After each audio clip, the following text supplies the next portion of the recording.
പത്രാസായി വിചാരിച്ചു കൊടുക്കുന്നത്. എണീച്ച് മുട്ടിൽ നിക്ക് മുരിങ്ങിയ കോല്. ഈശ്വര, ഇനി എന്നോടാണല്ലോ ചോദിക്കുക. കൃഷ്ണ പറ. ഫോട്ടോസിന്തസിസ്. ആ അതന്നെ പറ പറ. Photosynthesis is. അതന്നെ വേറെ. ഏയ് നിനക്ക് അറിയോ ഇല്ലയോ? അറിയില്ല സർ. ഏയ് അറിയില്ല എന്ന് പറയാനാണ് എത്ര നേരം. എണീച്ച് മുട്ടി നിക്ക്.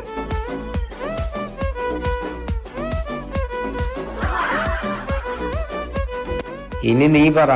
Photosynthesis is the process plant uses sunlight to convert carbon dioxide and water into carbohydrate and oxygen. ആ കറക്റ്റ്. എടി വഞ്ചകി. സത്യായിട്ട് ഞാൻ പഠിച്ചിട്ടില്ലടി, ഞാൻ ചുമ്മാ പറഞ്ഞതാ. പക്ഷെ സാർ ഓക്കെ പറഞ്ഞു. നീ ഒന്നും പഠിച്ചിട്ടില്ല അല്ലേ? പഠിച്ചിട്ടില്ല അല്ലേ?